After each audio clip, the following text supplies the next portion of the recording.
ஆக்கப்பூர்வமான நிகழ்வுகளை அலசி ஆராய் ஒரு களம். RDX திங்கள் முதல் சனிக்கிழமை வரை இரவு 7 மணிக்கு.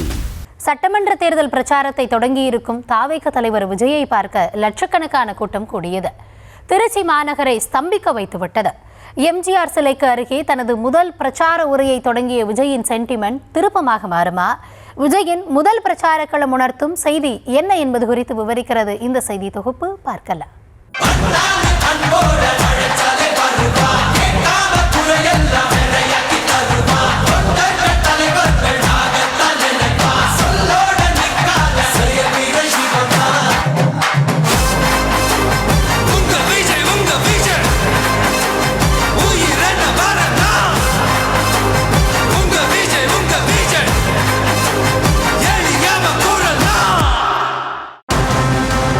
ஒரே நாளில் 4 இடங்களில் மக்களை சந்திக்க திட்டமிட்டு விஜயின் பிரச்சார அறிவிப்பு வெளியான நிலையில் எதிர்பார்த்தபடியே கட்டுக்கடங்காத கூட்டம் காரணமாக 2 இடங்களில் மட்டுமே பேச முடிந்திருக்கிறது. தமிழக வெற்றி கழக தலைவர் விஜய் திருச்சியிலிருந்து தேர்தல் சுற்றுப்பயணத்தை தொடங்கியிருக்கிறார். சென்னையிலிருந்து தனி விமானம் மூலம் திருச்சி சென்ற விஜய் அங்கிருந்து தனது புதிய பிரச்சார வாகனத்தின் மூலம் பிரச்சார களத்திற்கு சென்றார். விமான நிலையத்திலிருந்து பிரச்சாரம் செய்ய மரக்கடைக்கு செல்ல வெறும் 20 நிமிடங்கள் தான் ஆகும் என்ற நிலையில் விமான நிலையத்திலிருந்து வெளியே வரவே அரை மணி நேரத்திற்கு மேல் ஆனது. அப்போதே சில பெண்கள் மயக்கமடைய விமான நிலைய தடுப்பு கம்பிகளும் சேதமடைந்தன. ஆங்காங்கே செருப்புகளும் சிதறி கிடந்தன.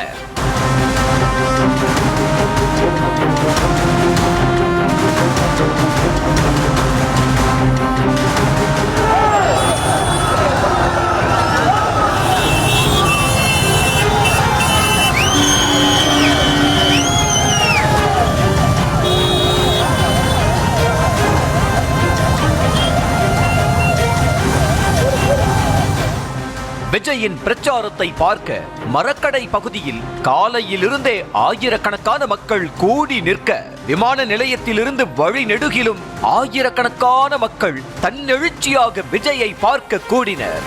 விஜயின் பிரச்சார வாகனம் நகர முடியாத அளவுக்கு பெரும் கூட்டம் சூழ்ந்த நிலையில் கட்டுப்படுத்த முடியாமல் திணறியது காவல்துறை.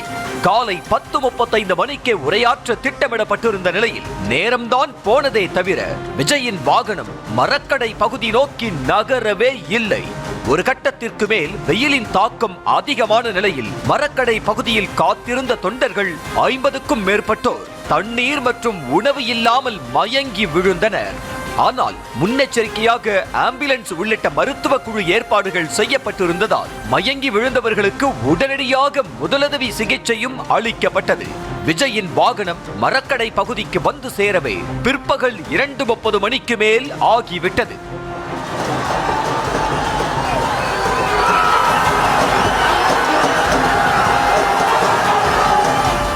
விஜய் பின்னால் அணிவகுத்த தொண்டர்கள் தாவேக்க கொடியை தூக்கி வீசி அன்பை பொழிந்தனர். விஜய்க்கு மாலை அணிவித்தது, வேல் பரிசளித்தது, ஆட்டோகிராப் வாங்கியது என விஜயை திக்குமுக்காட வைத்துவிட்டனர் திருச்சி மக்கள். ஒவ்வொரு இடத்திலும் கட்சி நிர்வாகிகள் கூடியிருந்ததை தாண்டி பெரும்பாலான திருச்சி மக்கள் விஜயை பார்க்க வேண்டும் என வந்திருந்த காட்சிகளையும் பார்க்க முடிந்தது.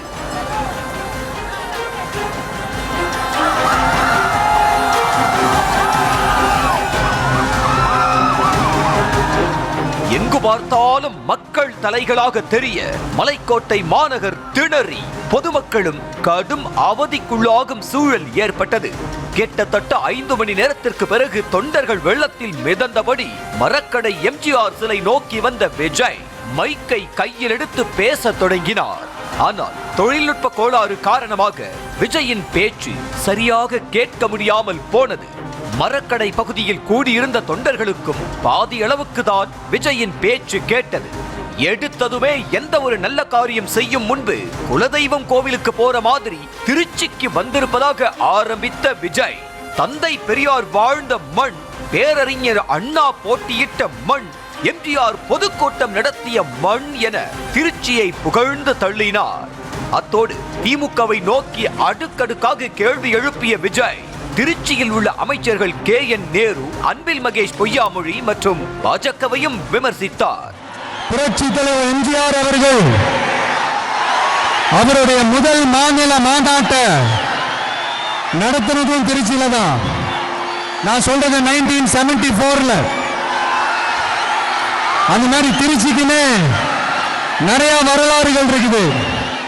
விஜயின் பேச்சை கேட்க கிட்டத்தட்ட 6 மணி நேரத்திற்கு மேலாக காத்திருந்த தொண்டர்கள் மைக் பிரச்சனை செய்ததால் ஏமாற்றத்துடன் திரும்பும் நிலை ஏற்பட்டது. பேரறிஞர் அண்ணா எம்ஜிஆரை கையில் எடுத்து விஜய் சுற்றுப்பயணத்தை வடிவமைத்திருந்தார். 1967 பேரறிஞர் அண்ணா முதலில் வெற்றி பெற்றதையும் 1977 முதன்முறையாக எம்ஜிஆர் வெற்றி பெற்றதையும் குறிப்பிடும் வகையில் பிரச்சார பயணம் வடிவமைக்கப்பட்டது. இதில் இன்னொரு மறைமுக செய்தியும் இருப்பதாக சொல்கிறார்கள். பேரறிஞர் அண்ணா தொடங்கிய திமுக மற்றும் எம்ஜிஆர் தொடங்கிய அதிமுக அதன் பாதையில் விலகிவிட்டதை அடிக்கோடிடும் வகையிலேயே விஜய் இரு தலைவர்களை கையில் எடுத்திருப்பதாக சொல்கிறார்கள். ஆக்கப்பூர்வமான நிகழ்வுகளை அலசி ஆராயும் ஒரு களம். RDX திங்கள் முதல் சனிக்கிழமை வரை இரவு 7 மணிக்கு